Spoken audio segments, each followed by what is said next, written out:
Vamos lá. Meu nome é José Bernatti, eu sou professor na graduação da aula de Direito Agrário, normalmente, e agora, esse semestre, vou dar aula de Direito, Antropologia, Direitos Indígenas e Quilombola. E na pós-graduação, normalmente, eu dou aula na área mais socioambiental. Discussão. Esse semestre, vamos falar sobre o debate ambiental, as correntes ambientalistas, pluralismo jurídico e a questão, um debate atual, que é a questão do direito à natureza, ou os direitos da natureza. Se a natureza tem direito, ela pode ser uma pessoa jurídica, né? Ela tem personalidade jurídica. E aí, com vocês, hoje, eu sou pesquisador na área socioambiental, tenho trabalhado em questão de território, regularização fundiária, ordenamento territorial. E nessa disciplina, a ideia é de passar para você alguns conceitos ligados a esse debate de ordenamento territorial. É mais uma ideia de mostrar quais são os limites desse debate para ajudar nessa discussão da atuação da clínica. Então, o que eu gostaria depois, no final da rodada, aí vocês querem pensando, a última aula, que é a sexta-feira, que é falar sobre direito territorial indígena e quilombola, eu estava pensando que, já disponível, além dos textos, vocês, um ou dois de quilombola e indígena, aí vocês avaliam, fazer a apresentação, o que é o território para vocês, como é que vocês veem o território, quais são as dificuldades, o que tem de bom, o que tem de ruim, e a partir daí fazer uma discussão mais ligada à realidade do que aos textos. Então, o texto dá uma noção jurídica desse debate e antropológico, mas aí seria legal ouvi-los e a partir daí depois a gente fazer a discussão de como é que está na lei, o que é real, né? E aí, então, a gente pode fazer, no final da aula, escolher, eu não sei se é um quilombola, outro indígena, ou dois indígenas e dois quilombolas. A ideia é que tenha, no mínimo, meia hora para cada um. Depois a gente abre para a nossa conversa. Aí, balizando o que está também escrito nos textos jurídicos, outro mais, quilombola é mais antropológico. Pode ser assim? Vocês vão pensando... Professor, eu queria dar uma sugestão. Talvez meia hora, eu estou pensando aqui que talvez seja muito tempo, né? Eu não sei, vocês podem depois falar. Vou dar também uma sugestão, se me permite, professor, de talvez mais pessoas falarem, né? Como são 11, talvez se a gente pensar nos 15 minutos, 10 a 15 minutos, a gente consiga ouvir mais pessoas, né? A maioria são indígenas, né? São 7 indígenas e 4 quilombolas. E aí vocês podem dizer o que vocês acham. Não sei, professor, também é só uma sugestão. Fique à vontade para seguir a metodologia, né? Não, boa ideia. A gente pode dar 10 minutos, porque cada um fala um 3 e 3, e eu, depois do restante, fala quando a gente abrir, para complementar a partir já que são áreas, eu sei que são áreas em terras indígenas e quilombos distintos, mas depois abre também para o debate. Só diríamos que 3 e 3 são 15, 10 minutos, são 10, 20, 30, daria 10 minutos para cada um. E a partir depois disso a gente continua o debate. Você já fica mais... Aí quem ficar escolhido só vai ter que só sistematizar, né? Que vai ser falado. No máximo 10 minutos para cada. Ótimo, tem muita gente boa aí, professor. Tá, vocês vão pensando, depois me digam, ou se vocês quiserem até o feriado, para depois na quarta-feira dizer quem são também, tanto faz. Então, está aberta a rodada. Não sei se por ordem alfabética ou como vocês acharem mais prático. A apresentação professor? É só dizer o nome e de onde vem. Tudo bem. Boa tarde, pessoal. Boa tarde, professor. Boa tarde, professora Rosane. Então, Meu nome é Dimas, né? Sou da indígena da etnia Piratapuia do Rio Negro, né? Eu nasci, na verdade, no Médio Rio Negro. Atualmente eu estou residindo em Manaus, por conta do trabalho que fazia antes da clínica e devido à clínica, né? Que no interior é um pouco ruim de acesso à internet, e por aqui já fica melhor, né? Eu sou advogado e estudante constante ali. É isso, professor. Obrigado.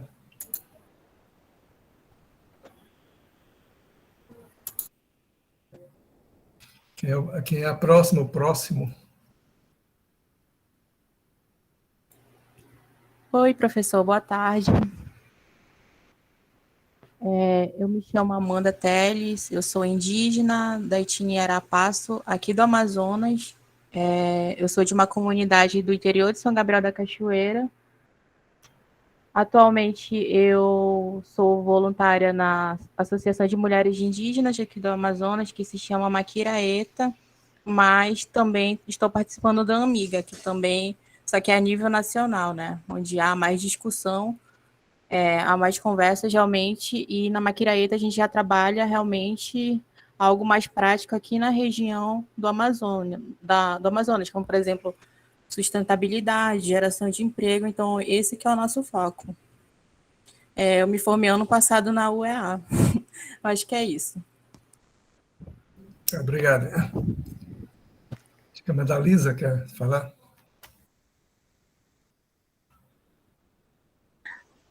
Boa tarde, professor, professora, colegas. Eu me chamo Madalisa dos Santos Nascente, sou da comunidade quilombola Maçambique, que fica em Canguçu, no Rio Grande do Sul.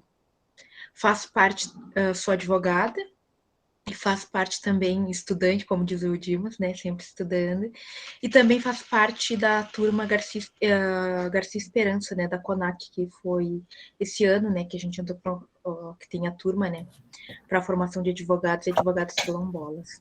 E é isso. Obrigado.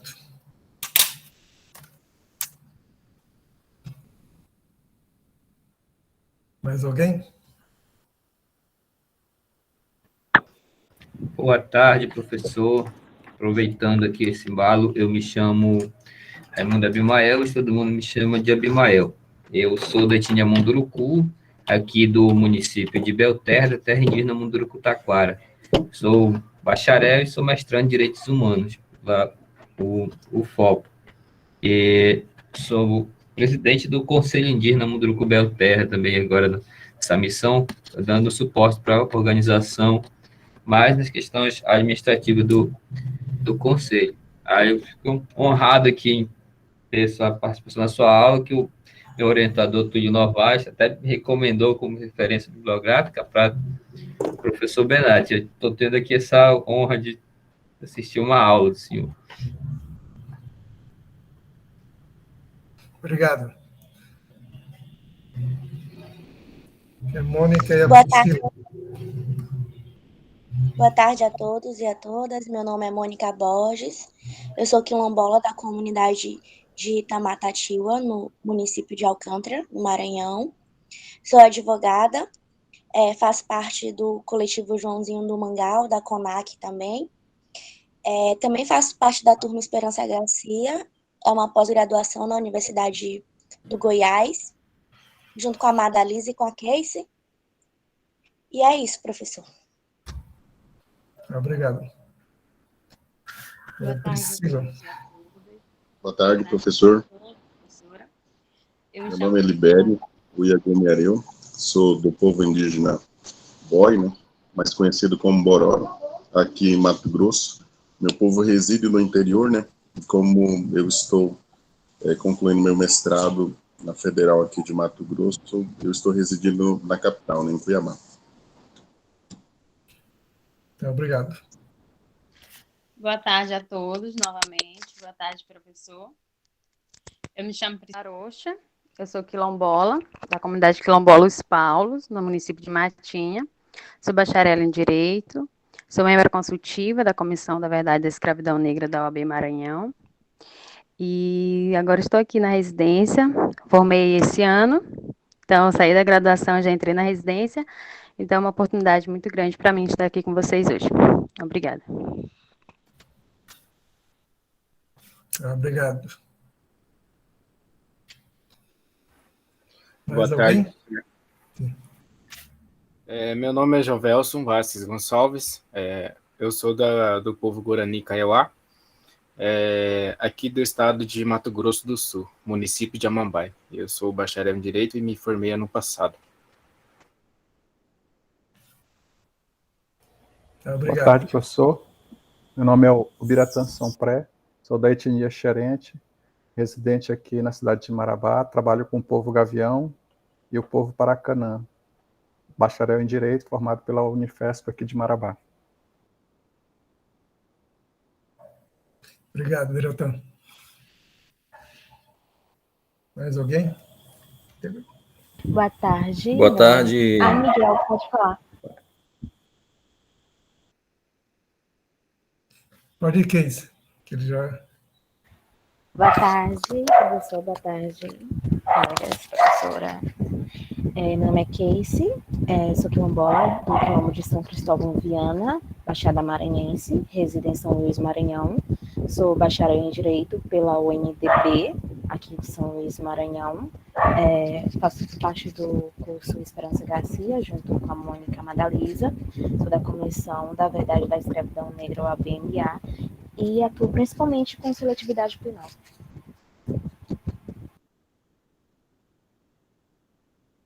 Miguel, pode falar agora. Boa tarde. Professor, estou falando no meio da floresta, da aldeia aqui do estado de Roraima.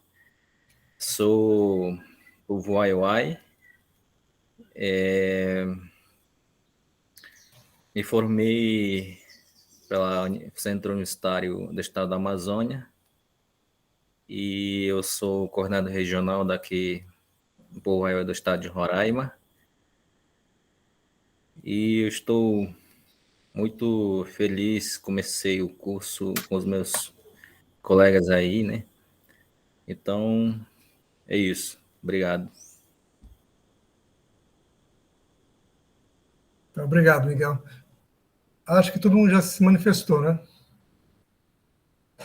Mesmo em minhas contas está tudo ok. Então, vou começar a falar rapidamente para vocês nesse debate de ordenamento territorial, governança da terra, para vocês entenderem mais como é que o Estado usa essas categorias, né? Eu vou tentar colocar uma apresentação e depois eu posso também repassar para vocês essa apresentação.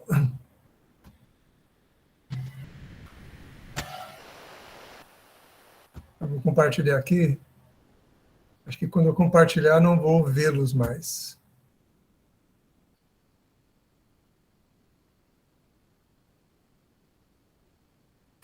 Então, estão conseguindo ver?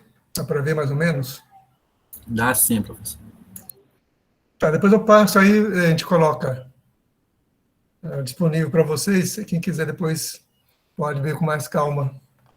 Mas governança da terra é uma categoria muito utilizada pelo Estado, né, pelo poder público.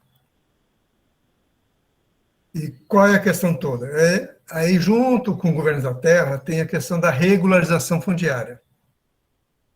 E aí, sempre quando você fala em regularização fundiária, eles dizem que vai combater o desmatamento, a concentração de terra, e é exatamente isso que a gente vai tentar responder. Ordenar o espaço, fazer regularização fundiária, vai ajudar a combater a concentração de terra e o desmatamento, vai garantir o direito à terra.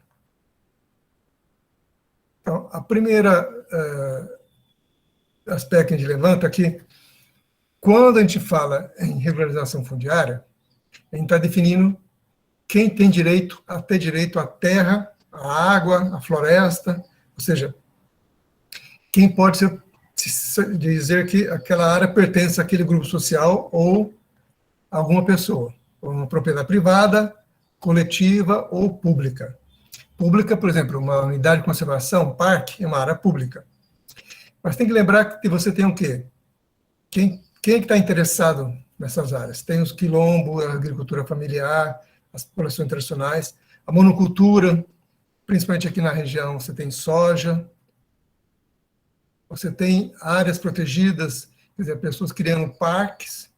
A gente vai ver que a ideia de criar parque, a ideia de tirar pessoas das áreas, ou seja, nessa concepção, área protegida, parque não pode ter gente. Você tem mineração, né, que disputa, expulsa as populações tradicionais ou pulseiros da área, porque ela se apropria de um grande espaço para realizar a mineração. Tem a madeireira também disputando esse espaço. Você tem a pecuária, que é a primeira que chega, desmata, e coloca boi e pasto. Tem os povos indígenas e a urbanização. Esse é um fenômeno, exatamente a questão da urbanização, que apesar de não ser minha área assim, primeira de estudo, mas achei interessante levantar para vocês algumas indagações desse debate, que como é que a urbanização ou a lógica da cidade acaba criando sérios problemas de acesso à terra, principalmente para os povos indígenas, quilombolas, populações tradicionais. Então, na verdade, o fenômeno da urbanização é um fenômeno hoje muito presente na Amazônia. Os dados do IBGE dizem que, na média na Amazônia, 70% da população vive na área urbana. O estado que tem o menor número de pessoas que vivem na área urbana é o Maranhão, com, mesmo assim, já 60% da população, segundo o IBGE, vive em área urbana. Então, esse é um debate importante nessa discussão. E aí, na próxima aula, que vai ser quarta-feira, eu vou discutir com vocês essa ideia de o que é urbanização, o que está por trás dela e como isso afeta as áreas rurais. O grande debate da questão da organização fundiária, ordenamento territorial, qual é? Mais ou menos, hoje se calcula a estrutura fundiária na Amazônia, 109 milhões de hectares são terras indígenas. 43, quase 44 milhões são unidade de conservação.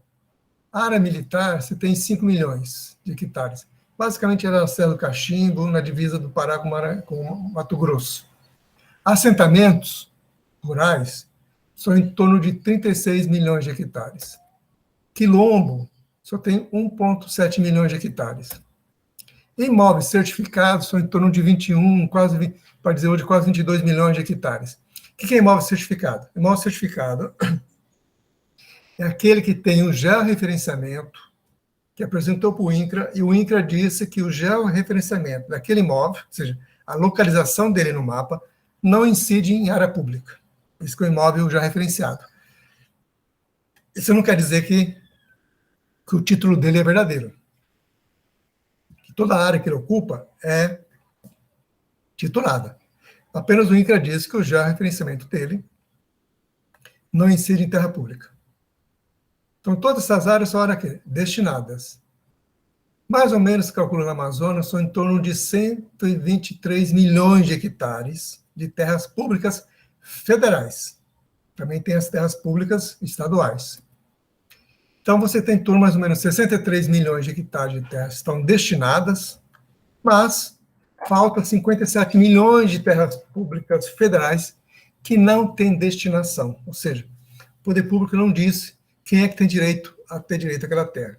Mesmo que aquela área já esteja sendo ocupada por indígena, quilombola, ribeirinho, etc.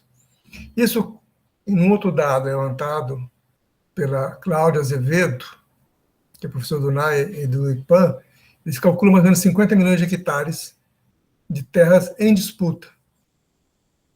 Terra pública que está sendo disputada. Então, até 2015, 2016, eram exatamente as áreas onde sofria mais desmatamento. Porque, pela tradição histórica do Brasil, para você aprovar na legislação federal que está ocupando uma área, você tem que desmatar. Essa é uma das contradições. E aí, ao desmatar, você vai desmatar as áreas públicas exatamente para depois pedir a regularização fundiária. Outro problema com isso, qual é? O movimento social rural acreditava na década de 70 que se fizesse a reforma agrária no Brasil, você ia diminuir a concentração de terra. Mas esse dado aqui, que é 2005, que não mudou muito, de lá para cá, você tem mais ou menos 96, no Pará, 96.854 imóveis rurais, que são pequenos imóveis, ou seja, até 4 módulos fiscais, ocupa 86% das terras públicas. As médias de propriedade, que é de 4 a 15 módulos fiscais, o módulo fiscal vai no máximo, aqui na Amazônia, em torno de 70 a 80 hectares, depende do município. Em Belém, o módulo fiscal é de 6 hectares. E grande propriedade, acima de 15 módulos, são 8.379, ou seja, do número de imóveis cadastrados, representam 7,5%.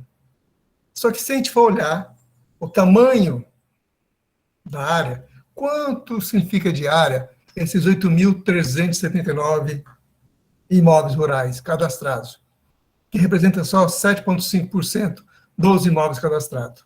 Em termos de área, representa 76%. Aqui é um dado demonstrando como as áreas são apropriadas por grandes propriedades. E os pequenos proprietários só ocupam 15% do imóvel cadastrado. Isso demonstra disparidade. Ou seja, total da área cadastrada são 40 milhões, a área do Pará são 124 milhões, isso significa dizer que 68% do território estadual não está cadastrado ainda, naquela época. Então, você vê uma diferença, uma grande disputa ainda da terra. Isso aqui mostra exatamente o índice, o Gini, que significa ser de 0 a 1. Quanto mais próximo de 1, maior é a concentração de terra.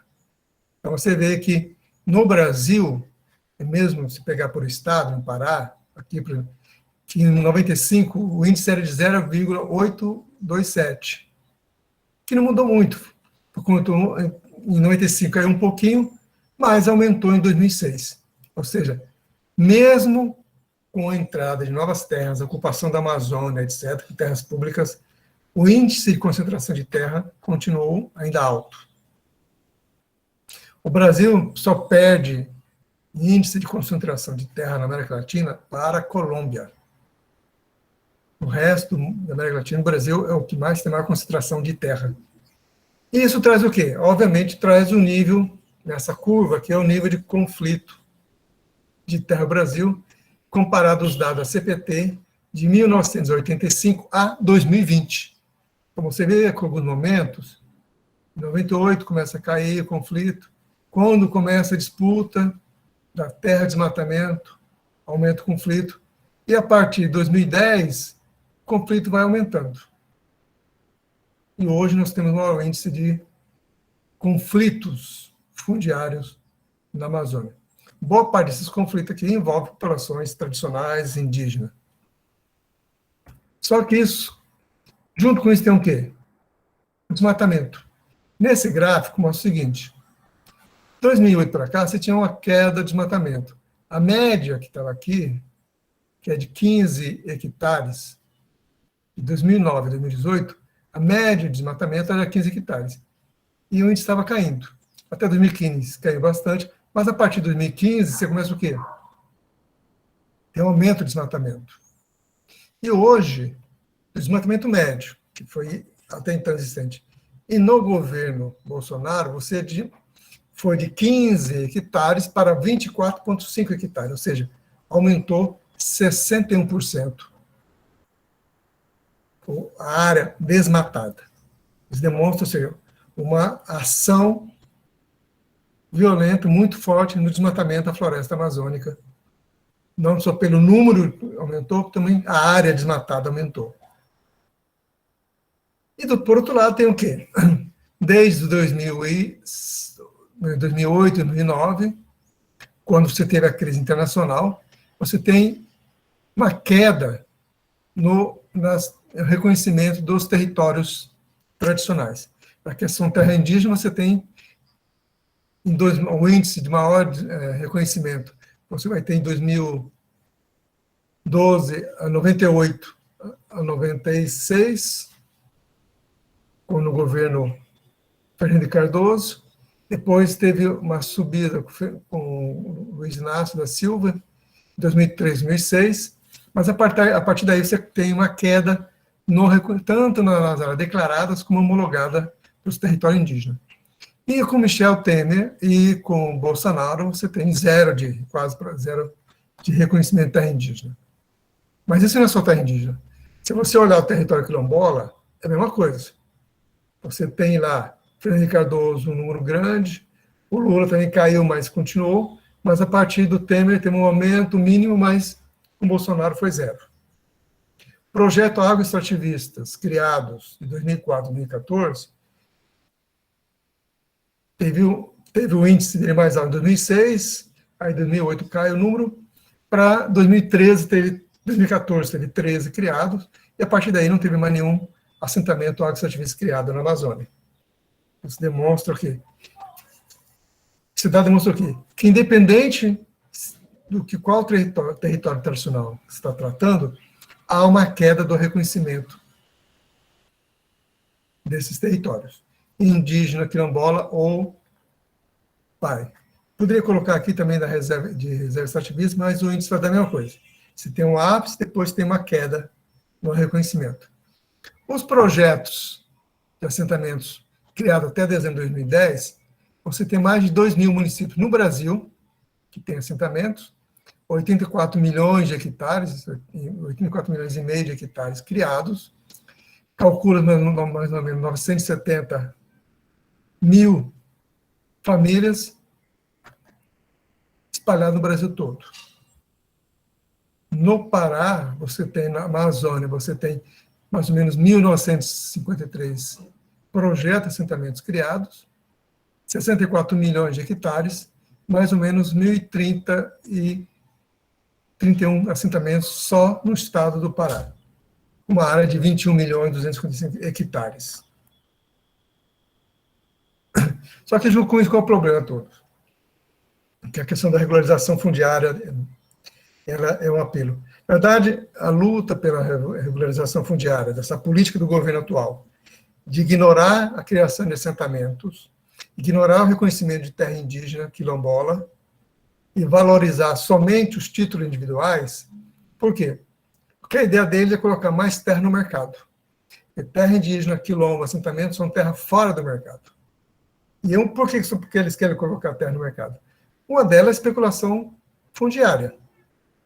No Pará, um hectare de terra com floresta custa R$ 1.715. A mesma área, sem floresta, com pasto, vai custar quase 3.000 hectares, ou seja, uma diferença de 174%. E olha que o Pará não é o maior índice, é o menor índice de variação comparado com os outros estados.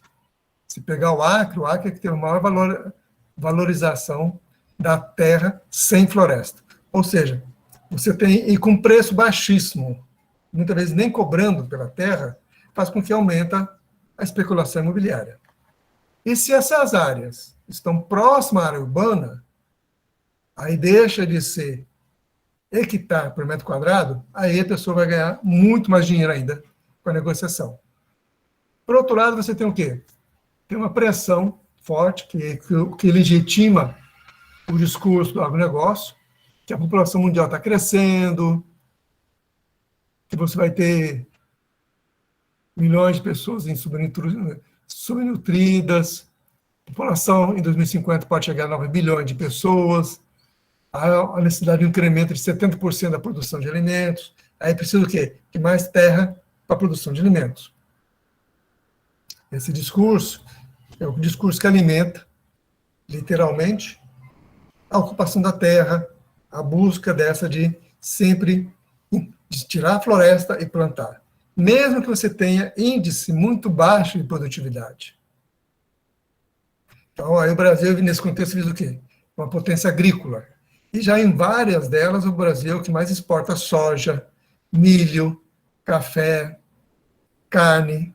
Então, você tem aí uma grande pressão sobre o agronegócio para colocar mais terras ainda livres para a gestão agricultária.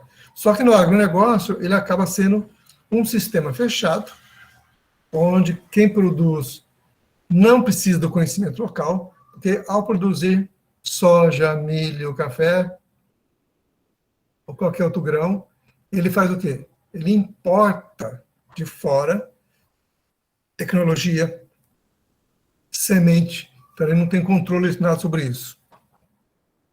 E, no final das contas, não é só o produtor que vai... O produtor faz parte dessa cadeia de consumo, ou seja, pensar no agronegócio e pensar não só na produção, mas na distribuição, no transporte, na industrialização desses produtos. E aí, dentro dessa lógica, surge o governo com a proposta de ordenar o território, fazer a regulação fundiária, ou seja, a ideia de ter conhecimento sobre o território nacional, saber o que é público, o que é privado, ter os títulos regularizados, os limites definidos, ter o cadastro funcionando, essa é a ideia de ordenamento territorial. Então, é um processo de gestão territorial contínua, que deve ser transparente, democrática. E aí, essa política de ordenamento territorial tem que ter o quê? Pactuar com os diferentes atores, federal, estadual, municipal e a sociedade civil, para se chegar numa ação. No caso brasileiro, você tem o quê? Vários órgãos criados para, de uma forma ou de outra, ordenar ou fazer a regulação fundiária. Tem o INCRA responsável pela titulação de assentamentos, titulação da pequena propriedade, hoje da média propriedade, hoje fazer regularização fundiária, terra legal, que antes era responsável, passa agora para o INCRA, serviço do patrimônio da União, que é responsável pelas ilhas, o patrimônio ilhas, áreas de várzea, o Instituto Chico Mendes, que é responsável por criar a unidade de conservação, a FUNAI pelas áreas indígenas, e os órgãos estaduais também podem criar unidade de conservação estadual, criar assentamentos estaduais. E as prefeituras, que são responsáveis por regularizar o quê? As áreas para moradia, nas áreas urbanas. Só que hoje elas podem extrapolar das áreas urbanas, que a gente já vê isso lá na quarta-feira.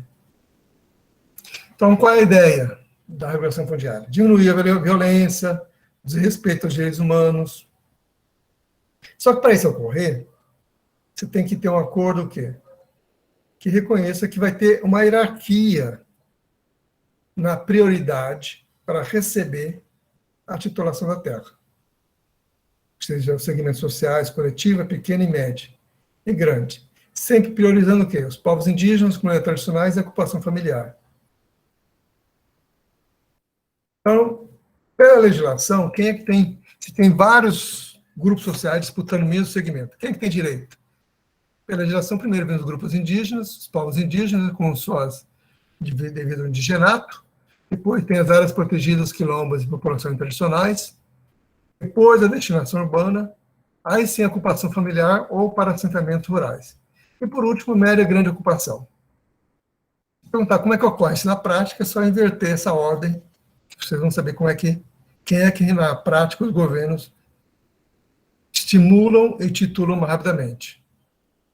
E também não é por falta de títulos. Hoje nós temos várias categorias jurídicas, várias categorias fundiárias, que possibilita uma titulação diversificada de terra indígenas, áreas quilombolas, título de domínio. Você tem formas agrícolas de acesso à terra, com reserva extrativista, apoio de assentamento, e até nas áreas periurbanas, os casulos. Ou seja, não é por falta de categoria jurídica que não vai ter o direito reconhecido. E também, por outro lado, você tem toda uma legislação, junto com essa legislação, tem decreto, instrução normativa, tem portarias, que regulamenta o quê? um microsistema agroambiental de regularização fundiária, de destinação das terras públicas, seja para fim de produção, proteção ou reconhecimento dos direitos coletivos. Só que você tem na prática o quê? Desmatamento hoje muito grande, desrespeito aos territórios. Até 2007, as áreas que eram mais ocupadas, desmatadas, eram as áreas públicas. A partir do governo do Bolsonaro, as terras indígenas começaram a ser também invadidas, os quilombos, unidade de conservação, porque o discurso oficial qual é? Que não só não vão reconhecer mais terra indígena, quilombo, mas como vão diminuir essas áreas. E aí você tem uma invasão para garimpo, e garimpo nesse caso, garimpo ilegal, e comandado por grupos que utilizam o garimpo como uma forma de lavagem de dinheiro de atividade ilícita. E aí entra a milícia, o crime organizado, está atuando fortemente nessas cadeias produtivas ilegais para poder lavar o dinheiro que consegue legalmente. Mas quem é que tem reagido à atual destruição da diversidade social e biológica na Amazônia? Exatamente os povos indígenas, quilombolas e ribeirinhos. São esses grupos que têm conseguido dar alguma resposta, algum avanço à degradação, ao desmatamento da Amazônia. E por quê? Porque, na verdade, hoje, 57% das florestas públicas no país são comunitárias, ou seja, são terra indígena, áreas ribeirinhas, assentamentos, reserva extrativista, e 60% das florestas são territórios dos povos indígenas e comunidades tradicionais. Nesses territórios, os estudos têm demonstrado que estão presentes 80% da biodiversidade do planeta. Ou seja, se pegar hoje os órgãos internacionais, como é o CIEN Internacional, os dois últimos documentos apresentados pelo painel de mudanças climáticas, se pegar o documento também da FAO, todos eles afirmam uma coisa: as áreas que têm maior biodiversidade, ou as áreas mais protegidas, são as áreas com gente, e não sem gente. Tanto é que hoje, não se fala mais em áreas virgens, em áreas florestas culturais, mas fala em florestas multiculturais, ou seja, a floresta ela surge pela ação humana. A biodiversidade surge não é porque a natureza deixou que a diversidade ocorresse livremente, porque na realidade teve, por milhares e milhares de anos, uma ocupação, um uso que foi aos poucos modificando a natureza, modificando os próprios produtos.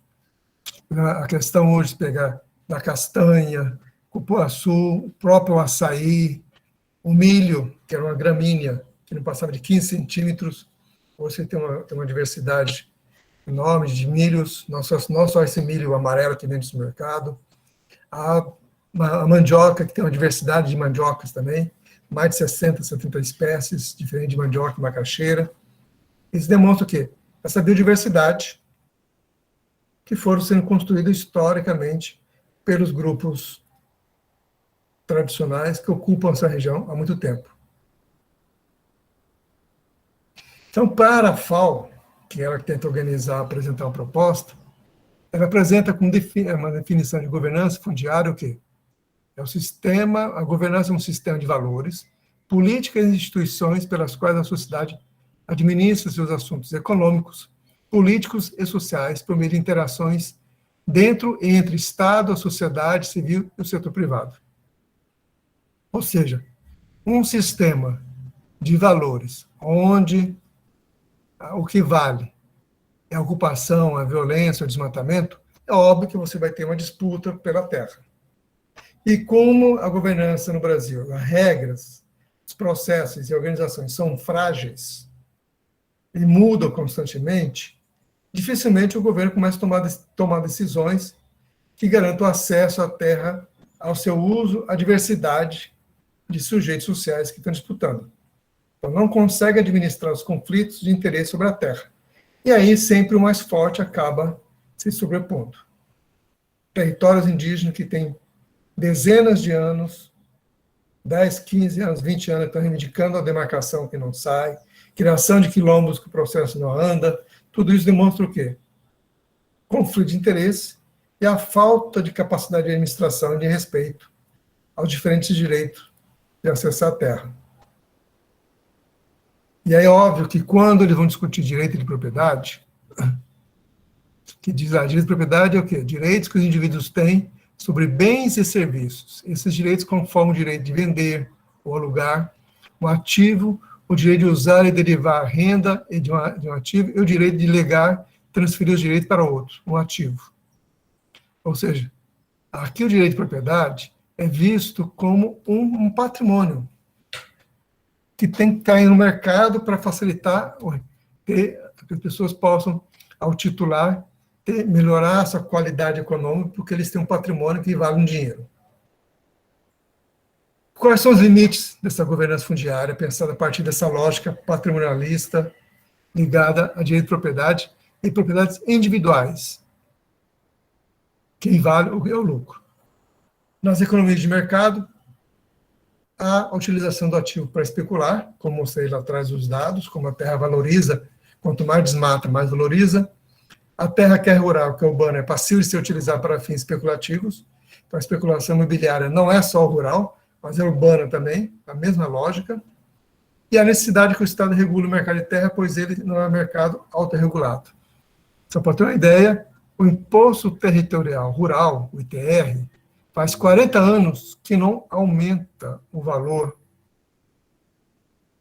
dos pagamentos do imposto. Por outro lado, o grau de valorização da terra tem aumentado, como a produtividade também tem aumentado. Hoje se produz 4, 5 vezes mais que produzia 40 anos atrás. Só que o valor pago do ITR mantém a de 40 anos atrás. Isso demonstra que o desnível, desequilíbrio, onde a ideia não é taxar a propriedade.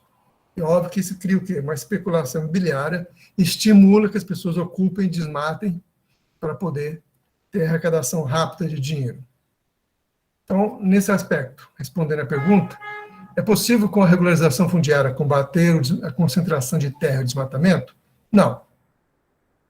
A agrária não foi um instrumento capaz de combater a concentração de terra, porque a pessoa não entendeu que a reforma agrária que havia era uma disputa pela terra, estava no mercado aberto, de uma hora você titulava, criava assentamento, do outro lado você dava vários títulos para grande propriedade. Então, a regulação fundiária também não conseguirá combater a concentração de terra e nem diminuir a violência. Porque a concentração de terra está ligada ao quê? Ao direito de propriedade, ou seja, ao limite à propriedade. No Brasil, não existe nenhum limite à propriedade. Ou seja, a pessoa pode comprar quantas propriedades quiser, urbanas ou rurais. Se ela quiser, pode ser dona de metade de Belém. Se ela tiver dinheiro e mercadoria e mercado disponível, ou seja, propriedade disponível a ser comprada, ela pode adquirir. Mas a regulação poderia ser um instrumento para controle das terras públicas e privadas. E também porque não existe cadastro, não existe quantas terras estão em nome de quem, então não há um controle sobre as terras. Quais são as alternativas, então? Quais são os novos caminhos? A única que eu vejo é reconhecer a relevância dos territórios tradicionais. Eu estou falando aqui de povos indígenas, quilombolas, populações ribeirinhas, populações quebradeiras de couro-baçu, etc., para quê? Proteção da diversidade cultural, como também para a conservação da floresta, da biodiversidade e para amenizar as causas das mudanças climáticas. Então, reconsiderar a nossa relação com a natureza, que a ideia nossa de natureza é uma natureza que me aproprio para o meu uso, para o uso da sociedade, ou seja, é uma visão utilitarista da natureza, onde a natureza está aí para servir o ser humano, especificamente servir um grupo social que domina o Estado. E superar a atual concepção de desenvolvimento, que se baseia só na apropriação intensiva da natureza. Quer dizer, desenvolver é transformar a natureza em mercadoria. Então, esses são os impasses que se não superar essa concepção, dificilmente a gente vai ter mudança quantitativa relevante do atual degradação ambiental, degradação das relações humanas e da vida. Seria isso que eu teria para apresentar inicialmente para o nosso debate, nossa conversa aqui hoje.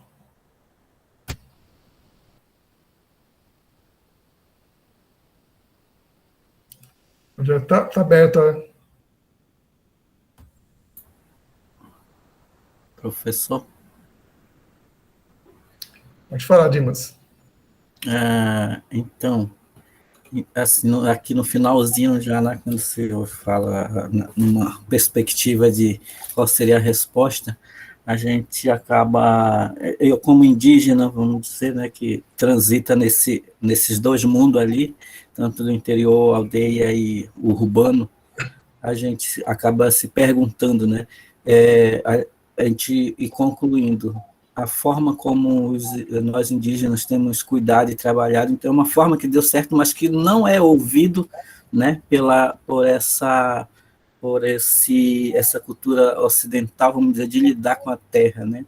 E hoje eu fico, assim, vendo, né, a minha geração e os outros, às vezes tem alguma política, alguns projetos que tentam, né, fazer com que nós indígenas aprendamos, só que em meio de cuidar da terra, aprendamos como lidar com ela, porém, ainda cai na gente esse sistema, vamos dizer, ocidentalizante aí de lidar com ela. Aí, eu, pelo menos, tenho essa experiência de ver muitos parentes que assimilaram isso, e tem isso levando para dentro das terras indígenas, né? Esse sistema monocultural mesmo, né? Individualista. Eu acabo pensando como fazer para reverter a educação, a ressignificação de novo, né? É esse comentáriozinho que eu quero fazer no final da fala do senhor.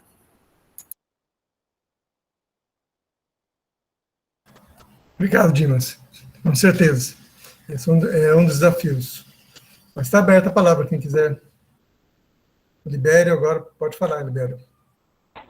Professor, eu gostaria de saber qual que seria a percepção do senhor em relação a essa política do atual governo em promoção da monocultura em terras indígenas, né? Mesmo que seja algo que os indígenas tenham levado de forma... É um discurso que eles tenham levado de forma equivocada, né? Por quê? Porque eu tenho observado aqui em Mato Grosso que esse discurso são até, por exemplo, são produtores indígenas assim, de agricultura familiar, com discursos que, quando você critica a monocultura em terra indígena, eles defendem a monocultura acreditando que seu trabalho é uma monocultura, e o próprio agro ele vem com esse discurso também junto, e confesso que eu tenho preocupação em relação a isso, né, desse discurso que vem criando, por exemplo, agora o ato do dia 7 agora, que também terá indígenas com apoio a Bolsonaro também com esse discurso ainda. Aí tem a Marcha das Margaridas, que tem inúmeras mulheres indígenas, não só mulheres indígenas, né, mas terão inúmeras mulheres indígenas nesse ato da Marcha das Margaridas, que é algo que luta pela reforma agrária em si, né? Então são situações que a gente tem encontrado, e eu vejo com muita preocupação. Eu gostaria de saber a percepção do senhor em relação a tudo isso.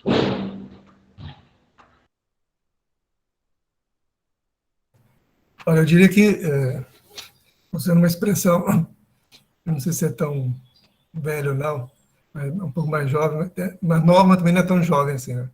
É que está tudo dominado.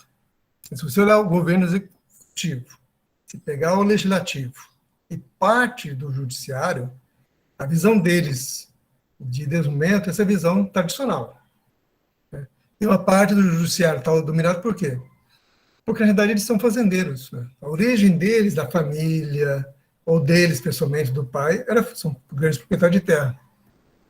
Então, a concepção que eles partem é que a propriedade individual ela é a única alternativa para o progresso Só que se a gente olhar o agronegócio ela surge na década de 50, 60 em Harvard, essa concepção, ela vem, na verdade, ela foi o salto que foi dado utilizando a Revolução Verde.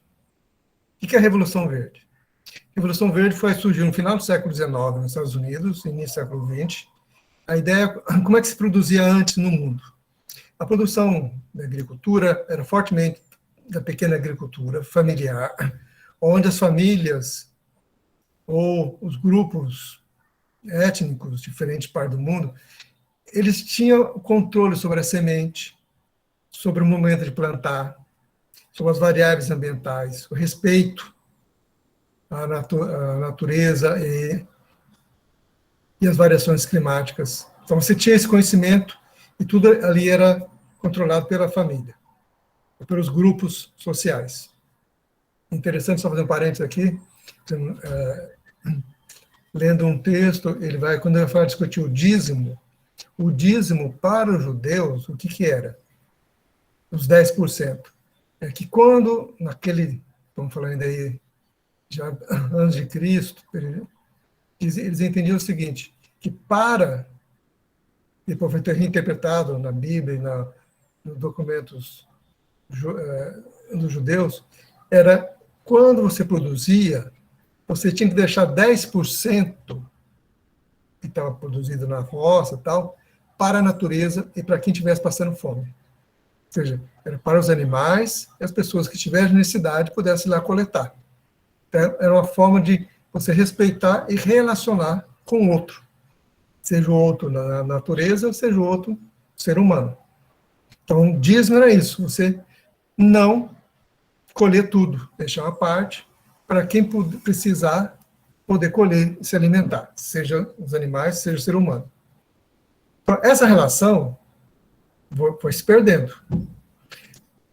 Tem uma historiadora, era uma feminista italiana, eu esqueci o nome dela agora, mas Federici, o sobrenome dela é Federici, e ela vai fazer um estudo sobre a relação papel das mulheres, e ela vai mostrar que como as mulheres, no final do período medieval, para a transição do capitalismo, quem detinha o conhecimento da cura, da natureza, também eram as mulheres. Como é que esse poder foi quebrado? E na tentativa também de relocar o papel das mulheres na sociedade. Foi através de transformá-las em bruxas. Então, milhares e milhares de mulheres na Europa foram queimadas, na América Latina ou na América, perseguidas, porque elas já tinham conhecimento. Como fazer a cura, e como utilizar as ervas. Era um conhecimento que dava a elas poder sobre a comunidade. E aí, o que tem a ver com a Revolução Verde? Porque a Revolução Verde faz o quê? Ela introduz insumo externo, combustível, agrotóxico, fertilizante, maquinário, e impõe na lógica de produção. Ou seja, eu não estou mais preocupado tanto com a natureza, porque eu posso, pela tecnologia, superar a natureza. E aí o controle passa a ser de quem? Não mais dos camponeses, não mais de quem produz, mas de um sujeito externo. Isso ajudou muito os Estados Unidos a fazer o desenvolvimento econômico industrial americano, que começa na área rural, todos os utensílios, trator, etc., vêm nessa produção da Revolução Verde. Então, a Revolução Verde, que de verde não tem nada, faz o quê? Tira o controle do conhecimento dos povos, dos grupos sociais que estão na Terra e passa para um terceiro, que passa a ser o quê? Quem produz a semente, quem produz o agrotóxico, quem produz o maquinário. E a partir daí, você, com o agronegócio, em 1950, logo depois da Segunda Guerra Mundial, a preocupação com a fome no mundo, etc., é de você vender um pacote tecnológico para esses grupos. Isso teve vários desastres, né, onde você tirou a diversidade de plantações de arroz, etc., para um único tipo de semente. É aí que vem a Revolução Verde. A partir daí você começa o quê? ter um controle, não só. O que menos importava era quem era o dono da terra. O que importava era o quê? Quem é que ia ter o controle sobre a produção? E aí o produtor que tinha era obrigado a comprar a semente de uma indústria, e hoje as sementes, elas não são, você nem pode guardar e trocar entre outros para melhorar, etc., porque a semente, ela não produz assim, que ela não é fértil, então você é obrigado a plantar e produzir, acabou. A semente dessa não vai ser, você não vai conseguir plantar, vai ter que comer, porque tem que se consumir outra semente que é vendido pelas indústrias. Então, aí você tem o sistema alimentar para ser controlado. E aí, qual a grande questão hoje? Hoje você tem toda essa preocupação de produzir. Você mesmo, toda a produção mundial, que vários estudos têm mostrado também, alguns estudos têm demonstrado que o problema do mundo não é a falta de alimentos, mas a distribuição de alimentos e acesso a esse alimento. Por exemplo, a soja. O Brasil é o maior produtor de soja do mundo. Mas quem consome a soja? São os porcos da China, da Europa, os peixes de criatório, os animais de criatório. Ou seja, eu transformo uma proteína vegetal, que tem alto valor proteico, transfiro para um animal, que eu vou comer a carne desse animal. Ou seja, na cadeia há uma perda energética. E para que isso ocorra, eu crio toda uma estrutura de transporte, de conhecimento, direcionamento financeiro para um setor só, para só um tipo de conhecimento. Excluo, marginalizo os demais sujeitos. Então, veja como esse sistema é um sistema excludente. Marginaliza todos os outros conhecimentos, que não são reconhecidos como tal. E aí, talvez, hoje, a grande luta é exatamente essa. Eu tenho brincado de dizer, olha, a grande impasse hoje que o Brasil vive é, vamos nos transformar, o Brasil, numa grande fazenda de GG, grãos e gado, e dar como presente energia e água. Também vai ter minério, mas no grande questão de debate é a agricultura agrícola. Ou seja, ao produzir, está sendo produzida aqui no Brasil, porque o Brasil tem muita água. Só que essa crise hoje hídrica está colocando em choque, ou em xeque, esse modelo. Então, exatamente esse é o grande impasse que a sociedade brasileira e os setores vão ter que... Alguns setores já estão acordando, estão pressionando, estão dizendo, olha, não dá para continuar assim, tem que mudar, mas ainda não chegou ao ponto de chegar a um consenso da maioria concordar com essa qualidade, com essa mudança de visão. Ainda, a pessoa diz, olha, tem que mudar, mas trazer um outro modelo, ou seja, um outro pacote para a Amazônia, mais uma vez desconhecendo todo o conhecimento que está sendo produzido aqui, e nem está dizendo que esse conhecimento tem que ser utilizado como está, mas ele tem pressupostos, tem, como diria, tem uma segurança de utilização que traz impacto muito menor do que os pacotes vindo de fora. Então, esse é o grande, ou seja, o que está hoje em debate é a cosmovisão indígena, quilombolas, populações nacionais, com a ontologia ocidental, que é a ontologia utilitarista e consumista. Mas a Mônica agora pode falar, Mônica.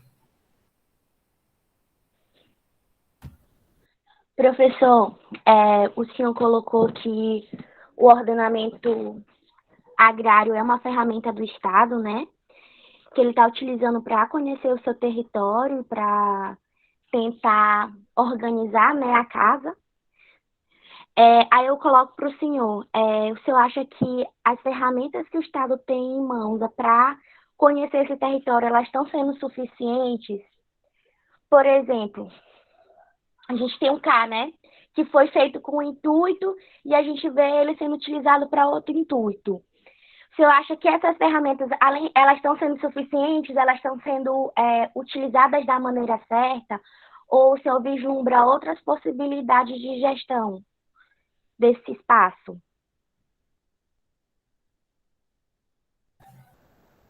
A primeira coisa, só colocar aqui, como eu coloquei na apresentação, era o modelo ideal, não é o modelo real. Na verdade, é o seguinte, vários setores, do agronegócio, que envolve cartórios, prefeitos, eles não têm nenhum interesse de tornar público a estrutura fundiária. Porque eles sabem, né, que tem as terras, onde estão as terras que são ocupadas pelos indígenas, quilombolas, que não foram reconhecidas ou têm processo de reconhecimento. Eles sabem que as terras estão lá, que facilmente eles podem expulsar os grupos sociais que estão lá ocupando e depois pedir a legitimidade do reconhecimento.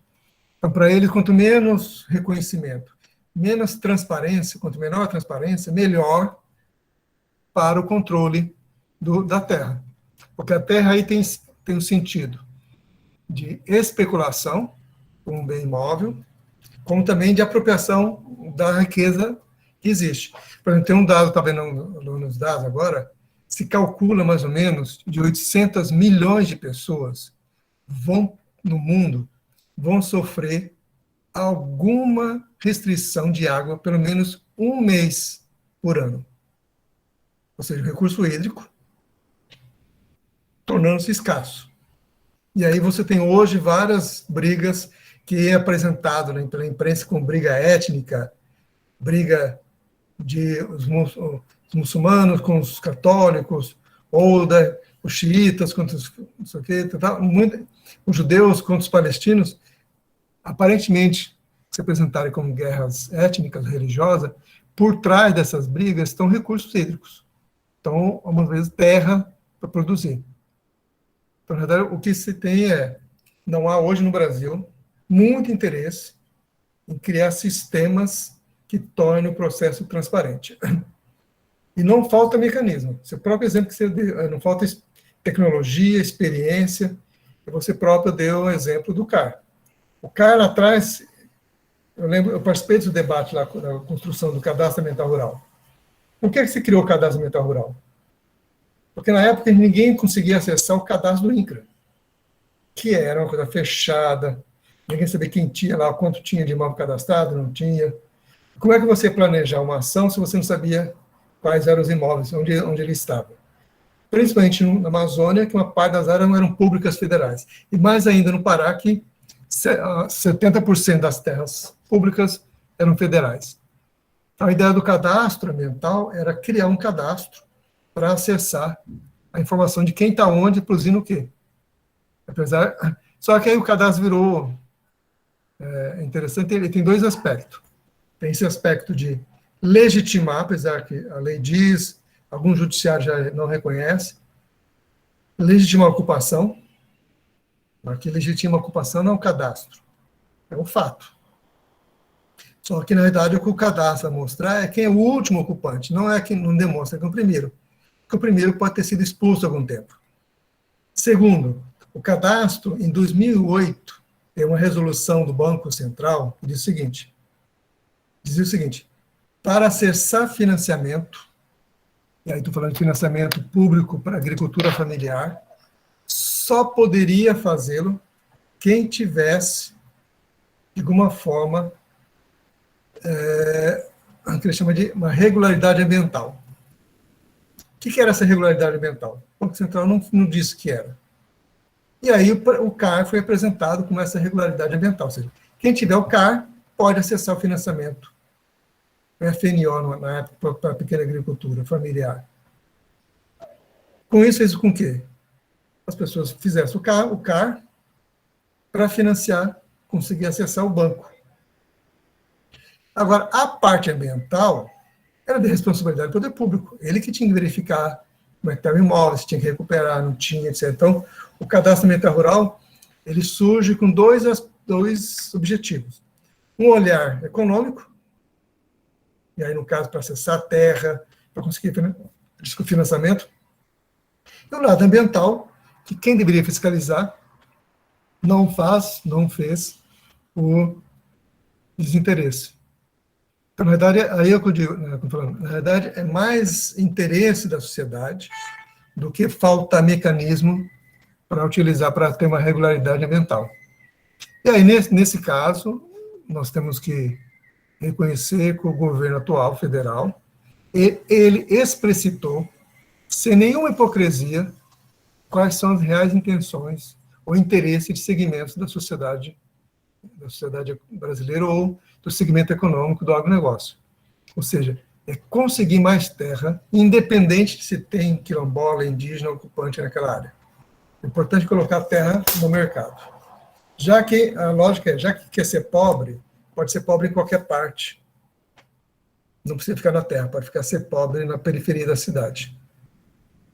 Porque é aquela lógica que eles vão... E é uma lógica profundamente contraditória, porque a ocupação, quando você ocupa uma área de 10 mil hectares, e transformar essa área de 10 mil hectares em área produtiva, o custo econômico é muito alto, sem contar o custo ambiental e social. Então, não é uma coisa... Ou seja, você está permitindo que a terra cada vez mais seja apropriada por uma minoria, que produz para o exterior. Ninguém está preocupado com segurança alimentar, nada disso. Ou seja, acabar com a fome no mundo. O interesse é vender produto para o mercado internacional, de preferência pago em dólar ou em euro.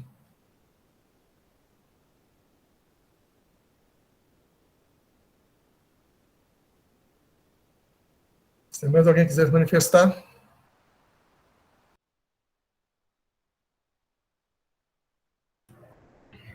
Professor, levando em consideração o que o senhor ressaltou, que no estado, por exemplo, do Pará, nós temos os ordenamentos que regram a questão do acesso aos registros do imóvel.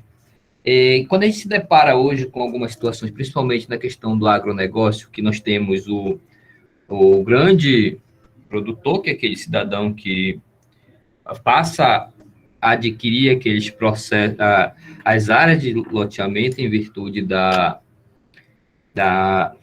ideia de comercialização, nós temos as pessoas resistentes nesse processo.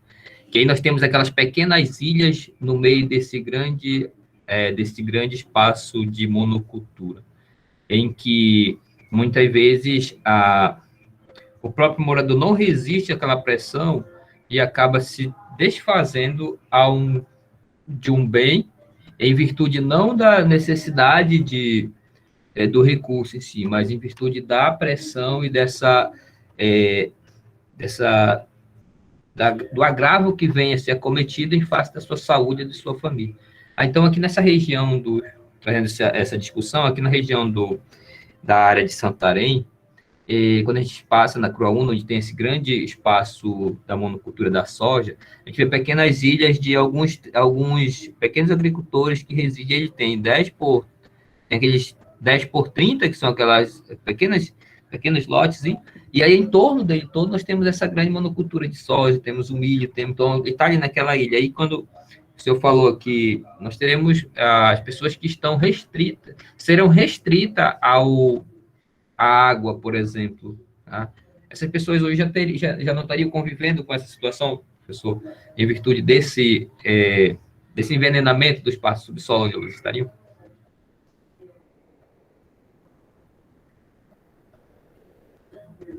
Não, com certeza.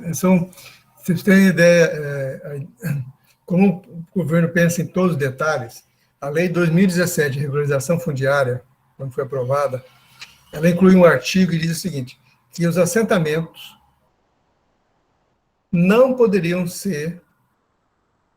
ter títulos coletivos dado à pessoa jurídica. Qual é a ideia? Ou seja, um assentamento que não tem divisão em lote, ele quer transformar toda a área para a associação de todos os moradores.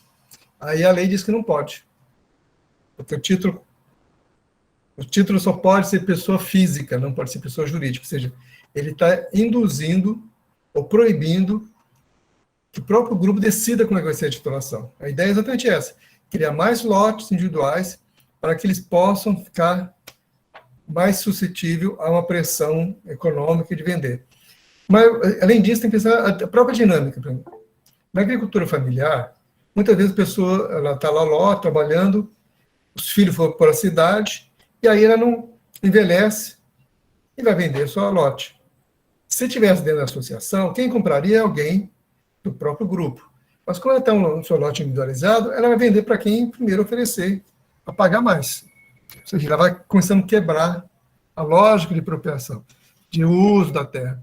E aí a agricultura familiar, para ela ter um mínimo de subsistência, ela precisa ter ação coletiva.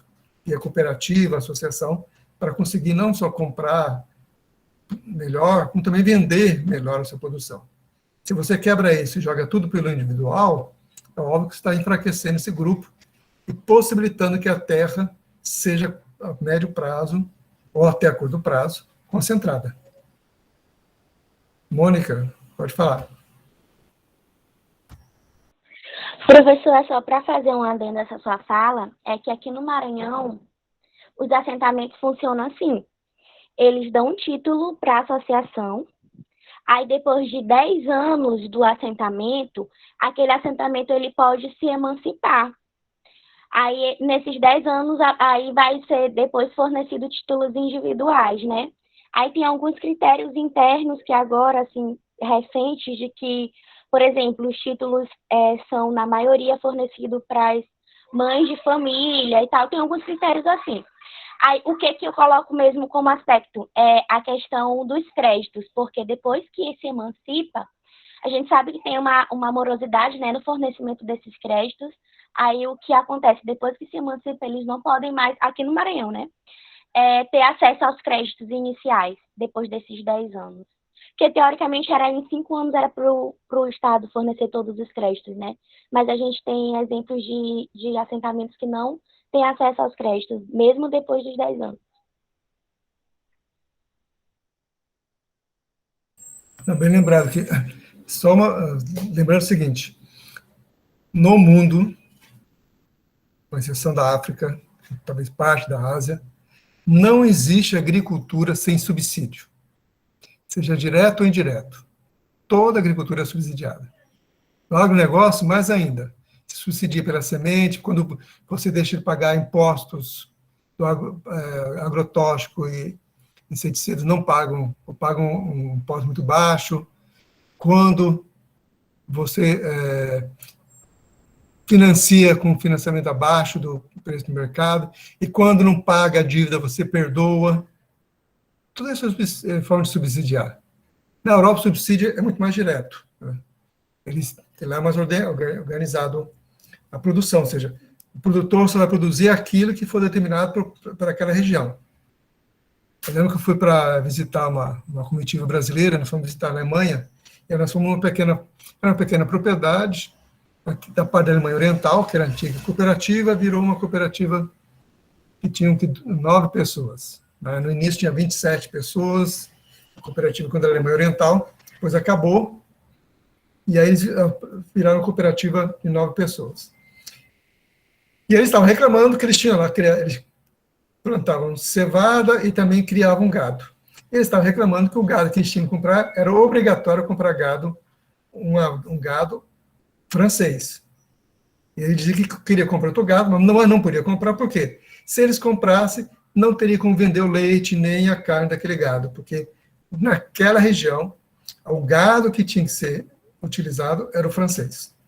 Então, lá o ordenamento é muito mais rígido. Aí nós perguntamos, vem cá, se você quiser transferir, não plantar cevada, mas plantar, recuperar, colocar floresta, você pode? Ele disse, não, só posso fazer o que está no plano, no ordenamento territorial. Ou seja, na Europa, o ordenamento territorial é muito mais rígido. Há um subsídio, mas a autonomia é muito menor para o camponês. Nesse outro caso, então, a ideia da emancipação é essa mesmo, emancipar e deixar que o mercado regule financiamento, etc. É óbvio que ele não vai conseguir financiamento. Imaginou um trabalhador agricultor familiar entrar na sede do banco para conseguir financiamento, e junto com ele tem lá um cara, um grande proprietário que parou lá, de 20 dele, ó, caminhonete com ar-condicionado e tal, para conseguir alguns milhões para financiar a agricultura dele, a produção monocultura. Óbvio que serão tratamentos completamente distintos, né? Mas, Jovelson.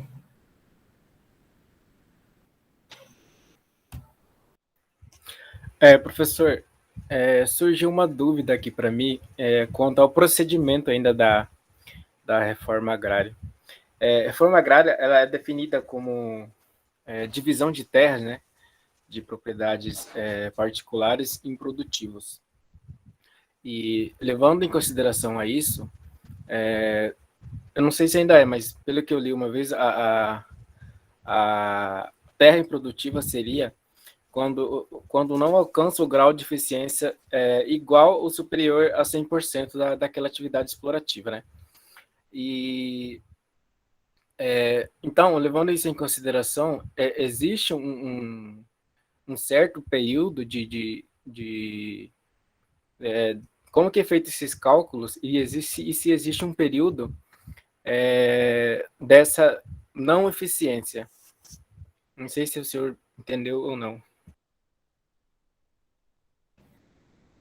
Como é que, na prática, desapropriado do imóvel? É feita uma vistoria do imóvel rural para ver se ele cumpre a função social. Se tem lá, está respeitando a reserva legal, se não tem trabalho escravo. Mas mais importante que se a terra é produtiva. O que a lei diz? Para ser produtivo, ele tem que estar utilizando 80% da área do imóvel, a área disponível. Se tem reserva legal, PP, essa área sai do cálculo de produtividade. Se tem uma área degradada, também sai. A sede da fazenda também não conta. Então, o restante tem que ver se está 80% da área sendo produzida. E tem o grau de utilização, o grau de produtividade. O grau de utilização e o grau de produtividade. Como é que calcula a produtividade? Tem que ser 100% da média da região. Por exemplo, se na região a produção da terra é de 20 sacas de arroz por hectare. Então, naquele imóvel tem que estar na média de 20 sacos de arroz por hectare. O problema qual é? Um deles, que essa média, que estou chutando aqui um valor, é calculado da média de produtividade há 40 anos atrás, que não foi atualizado. Ou seja, então você tem uma dificuldade até de comprovar que o imóvel é improdutivo, porque a produtividade é tão baixa que qualquer imóvel é produtivo. Então, essa é a primeira dificuldade. E a estrutura jurídica brasileira, que está na Constituição e que está no próprio tribunal, o STF faz muito bem esse papel, é de não deixar ocorrer a regularização fundiária. Então, cria tantos mecanismos que impede a regularização fundiária, a desapropriação para fim de reforma agrária. Então, essa é uma grande dificuldade, porque a reforma agrária ocorreu mais na região norte do que no sul e sudeste. Porque aqui a boa parte das terras eram públicas. Boa parte das ocupações de fazenda, eles não conseguiam comprovar que eles eram proprietários, não tinha até título da terra. Aí era mais fácil regularizar, criar assentamentos. Já no sul e sudeste, era mais difícil. E tem estudos demonstrando exatamente isso, que a estrutura jurídica criada quando na da Constituintes, ou da Constituição, quando aquele país tem uma hegemonia do grande proprietário de terra, a Constituição vai criar vários empecilhos que impedem a regularização, a realização da reforma agrária. O que nós estamos discutindo hoje, para a semana que vem vai voltar a discussão, né? Hoje acho que na quarta-feira, que é do marco temporal. Quando a Constituição de 88 foi criada, foi elaborada, o grande debate, tinha um debate muito forte, que era a reforma agrária. Depois entra o debate ambiental, entra a questão da luta, do reconhecimento das áreas indígenas, da questão quilombola, mas politicamente o que estava mais em voga, maior debate, era a reforma agrária. Lá, os grandes proprietários se reuniram, pressionaram o Congresso e criaram vários empecilhos. E por desconhecimento, por ignorância, não perceberam, nem estava claro naquela época também, a importância da questão ambiental, da demarcação das áreas indígenas, da criação, da possibilidade. A reserva extrativista foi surgir depois da Constituinte. Foi em 88, 89 que ela foi regulamentada. Por exemplo, a própria discussão da área quilombola. Tinha todo um debate de dizer que só iria criar a área por quilombola se tivesse uma lei explicando como é que criava, que não podia ser título coletivo, tinha que ser individuais. Mesmo a questão indígena, que já tinham, mesmo poucas áreas criadas, você tinha um processo já em discussão. Mas mesmo assim, hoje você tem áreas indígenas que demoram 20, 30 anos para serem demarcadas. E para mim está muito claro que o marco temporal é exatamente esse debate. Então, o agronegócio, o setor do agronegócio, está cada vez criando o quê? Criando uma regra que permite que não só proíba novas áreas indígenas serem reconhecidas, como as áreas existentes podem ser revistas. Então, na verdade, o que eles estão fazendo é impondo o seu poder para disponibilizar mais terras para o mercado. Não só para o agronegócio brasileiro, como para o agronegócio internacional.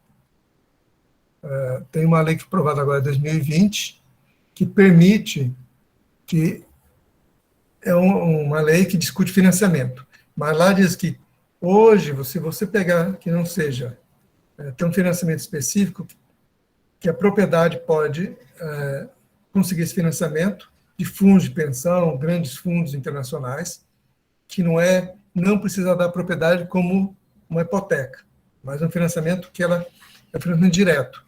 Neste caso, a execução, não há um leilão da terra, para leiloar a terra e pagar a dívida, não.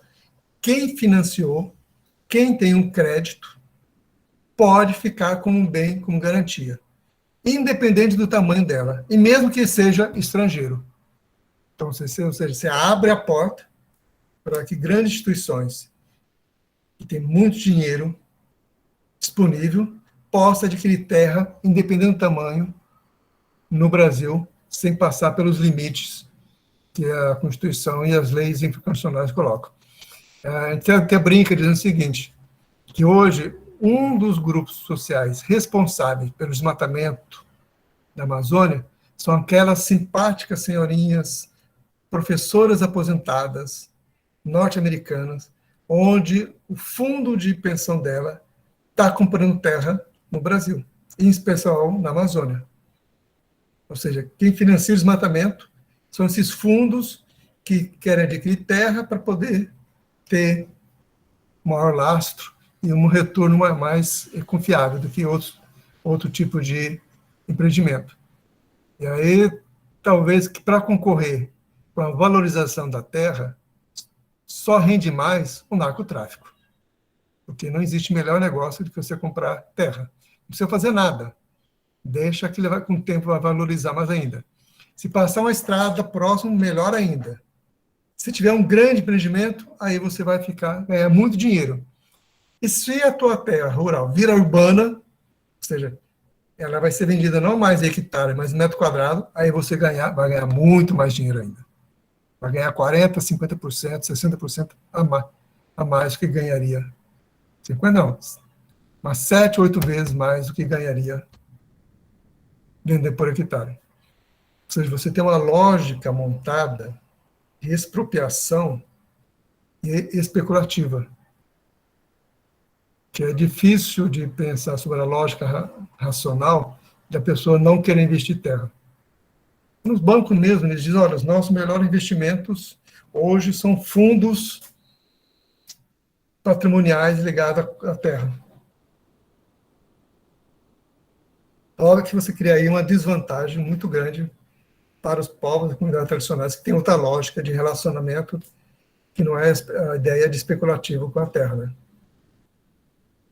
Mas talvez com essa pressão internacional, que você viu hoje assistindo tornados lá nos Estados Unidos, frio, calor intenso no norte dos Estados Unidos e Canadá. Do outro lado, chuvas torrenciais na Europa. E frio e seca no Brasil, eu não sei até que ponto esse modelo destrutivo vai realmente suportar essa pressão. Ou seja, o modelo especulativo vai se impor por mais quanto tempo. Na verdade, o que está em discussão na eleição 2022 exatamente vai ter esses modelos. Que modelo nós queremos para a Amazônia? Que modelo nós queremos para o Brasil? Né? Especulativo, excludente, ou um modelo mais includente que respeita a diversidade? E eu acho que a própria Covid-19 ela nos leva a repensar nossas relações interpessoais e com o meio ambiente. Né? Igual tem um ditado que diz que ou você aprende por amor ou aprende na dor. Basta agora a gente escolher o que a gente quer aprender. Né? Algumas vezes, na dor pode ser uma dor tão grande que acaba extinguindo a própria raça humana. Né? Mas é óbvio que não é essa geração tão rápida assim, mas é esse caminho que a gente está levando. Né? Que os cientistas do painel de mudança climática têm alertado. Daqui a pouco nós não temos nenhum controle sobre as chuvas que estão acontecendo. Vocês não estão aqui em Belém, mas em Belém as chuvas agora são muito mais rápidas e fortes, com vento. Né? Então cai aquela água, inunda tudo, derruba a árvore, venta forte. Então, isso não acontecia assim, tão forte como está agora. Faz parte do processo de mudanças aí. Ou seja, está tudo ligado. A questão de qual é a capacidade que nós temos do ser humano de entender o que está acontecendo. Né? Mais alguém tem alguma coisa para acrescentar?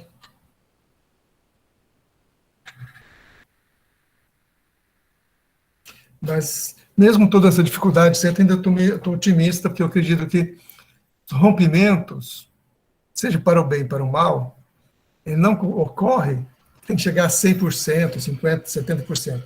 Com 30% da mudança, as mudanças vão ocorrendo, pode ser suficiente para que a estrutura desmorone. Ela caia, não suporte a pressão. Mais ou menos isso está acontecendo atualmente. Né? A Amazônia não precisa chegar a 100% para ter mudanças profundas. Nesse caminho de 30% já é suficiente a gente sentir já a seca no sul, sudeste, perda da produtividade, escassez de água, de energia. Por enquanto, eles estão conseguindo transferir esse custo para a população, né?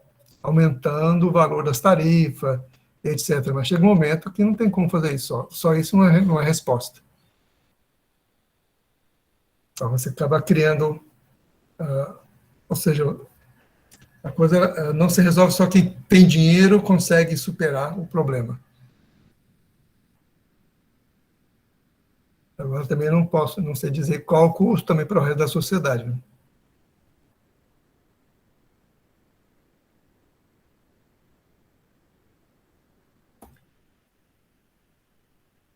Mas está aberto. Mais alguém quer falar alguma coisa? Se vocês não tiverem, a gente pode voltar aquela pergunta que acho que a Rosane que colocou. Se vocês querem um tempo para pensar, ou já tem voluntárias e voluntários, vão dizer quem vai falar sobre os territórios. Professor, você só poderia repetir de novo como é que vai ser esse trabalho? A ideia é o seguinte, vocês comentaram a questão de, no lugar de eu ficar preso ao texto, eu queria que vocês comentassem a questão, como é que vocês veem o território. Tem lá a discussão mais jurídica, antropológica, mas a partir da experiência de vocês, de cada um de vocês, dizendo o que é o território a partir da vivência das áreas onde vocês estão. Quais são as dificuldades, quais são os avanços. Ok, eu acho que lá na minha gestão, né? A gestão aí está pegando. Qual o grande empecilho hoje na área de vocês? Qual é a grande pressão, né?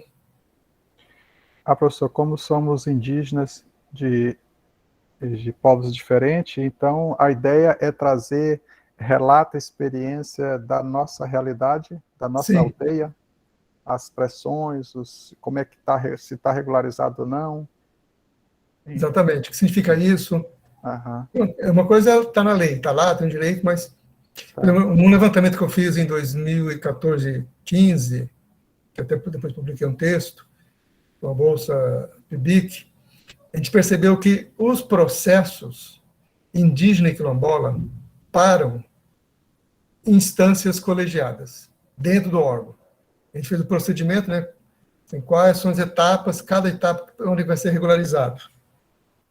E todos eles param na instância coletiva.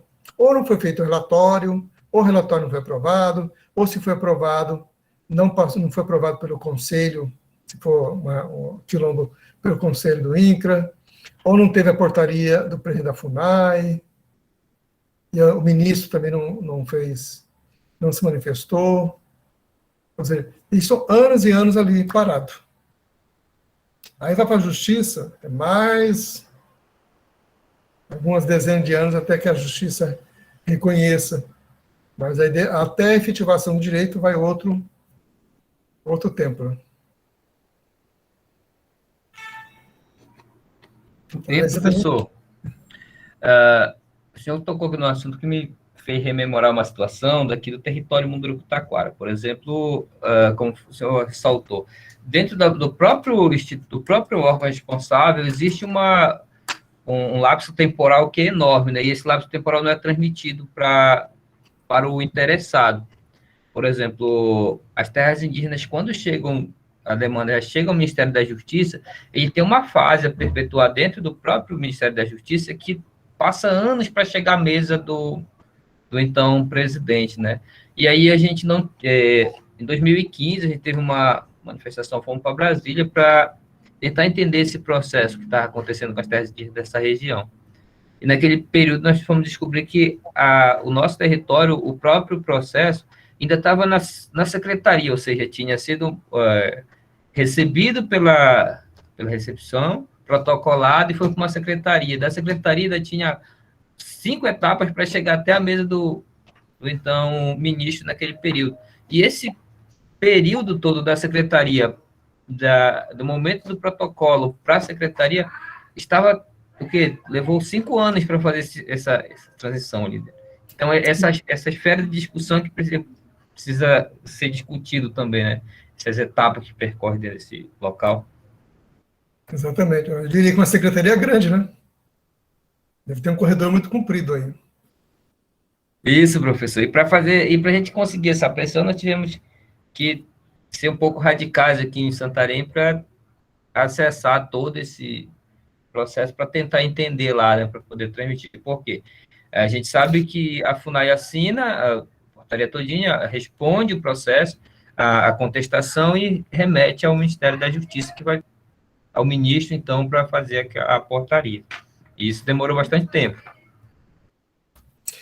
Tá, mas a ideia é essa mesmo, a gente discutir entre nós onde é que estão os problemas, para a gente depois ver o que tem de comum, e a gente depois é interessante aprofundar esse debate em outro momento, na própria clínica, buscar. Por exemplo, vou começar a ter um projeto eu fiz um projeto de pesquisa. Nosso projeto de pesquisa é sobre análise das decisões da primeira região, ligada ao Tribunal Regional Federal da primeira região. Quer dizer, envolve a Amazônia Legal toda, mais Minas Gerais e Bahia, se não me engano. São 648 processos que estão relacionados povos indígenas, quilombola, ribeirinhos. E a ideia nossa é fazer um banco de dados de cada processo para saber como é que está, qual direito está reconhecido, está brigando, o que eles estão reivindicando, quanto tempo demorou, se teve agravo, não teve. Do outro lado, nós estamos também fazendo levantamento para discutir se algum desses casos vale a pena entrar com amigos curi, em um processo exatamente para ver se acelera o reconhecimento. E a outra discussão nossa é avaliar se de algum desses casos vale a pena buscar uma outra forma de mediação de conflito, já que o Código de Processo Civil hoje permite várias outras formas de mediação, conciliação dos conflitos que não seja só por via decisão. E aí eu fiz um projeto de pesquisa agora específico junto, ligado a esse, é analisar se as ações de demarcação, de reconhecimento dos territórios indígenas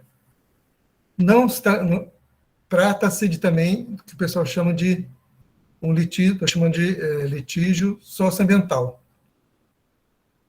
Ou seja, se essa é uma estratégia tirada para ver se reconhece os direitos. E aí é um litígio estratégico ou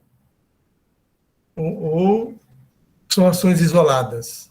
Ou se essas ações isoladas, então dá para nos tirar alguma conclusão sobre elas. Então, isso a gente vai discutir nesse nosso projeto de pesquisa, que depois eu vou conversar com a Cristina Terezo, para ver se quem de vocês, ou que tem interessado para trabalhar no projeto. Mas e lá a gente analisa os processos mesmos.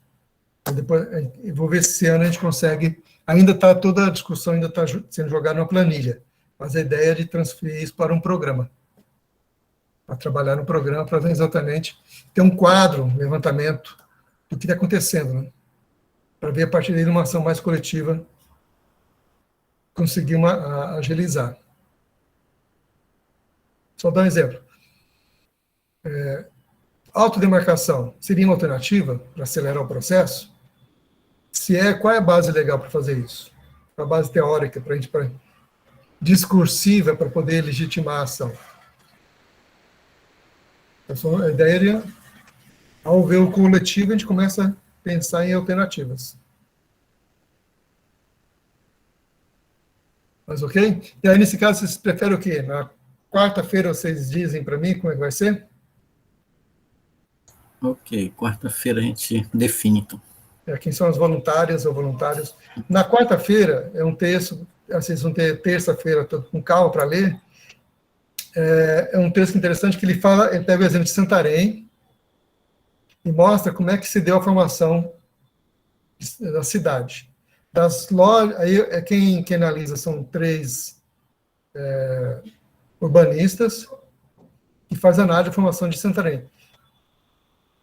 O objetivo do debate é mostrar que a cidade ela é formada de formas distintas, não é só de uma forma única. Só um minutinho. Então, você tem lá formas também de usos tradicionais de quilombolas, de indígena, de ribeirinhos. Então, a cidade, apesar que ela parece homogênea, mas ela não, ela é complexa. Que muitas vezes, como vocês estão falando, essa lógica de uso do espaço da natureza, ela é ignorada. Mas mesmo sendo ignorada, alguns grupos se apropriam ainda desse conhecimento para fazer da sua moradia a melhor forma, mesmo estando na área urbana. Então, a ideia é se discutir essa complexidade da cidade, né? Em outro debate, mostrar exatamente que essa questão urbana e rural é uma divisão que foi colocada mais com a visão a partir da Revolução Industrial, né? Mas o texto vai te dar alguns elementos para a gente repensar nossa visão sobre a cidade e, consequentemente, sobre o rural, né?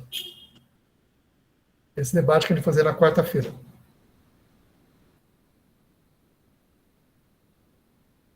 Ok?